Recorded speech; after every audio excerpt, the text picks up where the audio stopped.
Staying in Minnesota, anti-ICE protesters aren't letting up, but President Trump says he is prepared to ease tensions.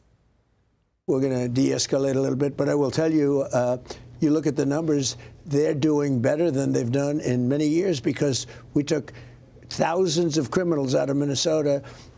You look at Washington, D.C., it was a very dangerous place a year and a half ago. Now it's as safe as you can get. You can walk your family down the middle of the street, nothing's going to happen. You know, it's right. We got rid of over 2,000 hardened criminals, many of them led in through the open border policy of Sleepy Joe Biden. Founder and CEO of the Freedom Foundation of Minnesota, Annette Meeks, joins me now. Annette, thank you so much for joining us. You know, a lot has happened in Minneapolis since this weekend. So how do you view where things stand today? Well, not much different is the sad and sorry truth. The protesters are still in the streets, and many of the downtown hotels have had to lock their doors. So in order to gain entrance, guests have to show keys and ID. The protesters, like I said, are still out. Yesterday, they stormed the governor's office. That was the video you just had there. Kids are not in school, and now they're calling for another day of action. It's not what our city needs. Our city needs to return to normal. And unfortunately, we're going in just the opposite direction. Yeah, well, President Trump is hoping to change that because safety has always been his goal. And to see 2 Americans shot and law enforcement under attack constantly, clearly something needs to change. And that often starts with conversation. So here's President Trump on his phone call with Governor Walz yesterday. Listen to this. It couldn't have been a nicer conversation. And in fact, I said to my people, I said, it's hard to believe that's the same guy I watch on television or I watch in a debate not doing so well, or because we had a very reasonable conversation, very good conversation.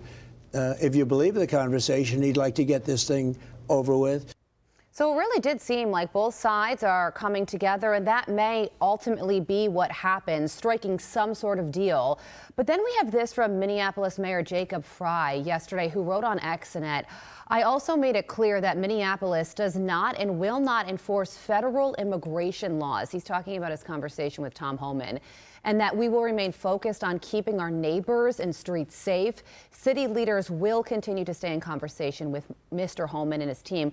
But when he talks about not enforcing federal immigration laws, I mean, to have an elected official say something like that, what do you think he means by that?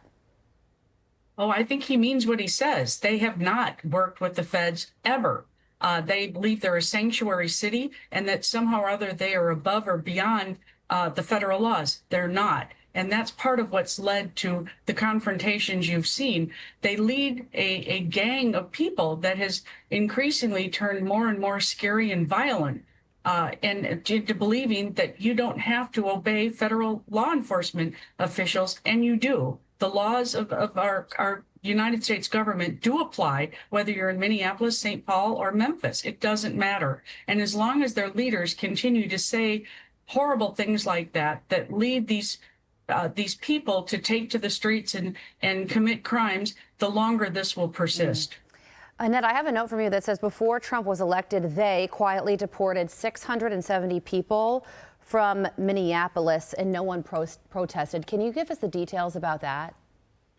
Well, it is quite amazing, isn't it, that for the last 4 years, prior to President Trump being sworn in last January, 6,700 people were deported from Minnesota by the federal government, whether it was Border Patrol or ICE. It doesn't matter. They were safely taken out of the state, returned to where they belong, and now they will have their due process day in court.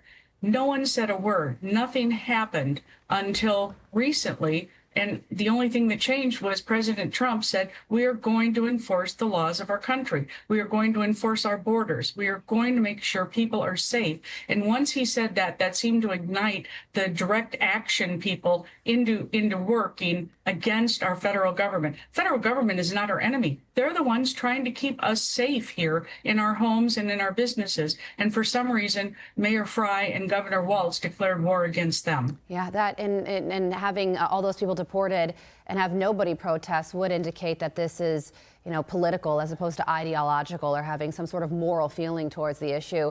So, Annette, really quickly before we let you go, how do you think this ends? What sort of resolution will both sides come to?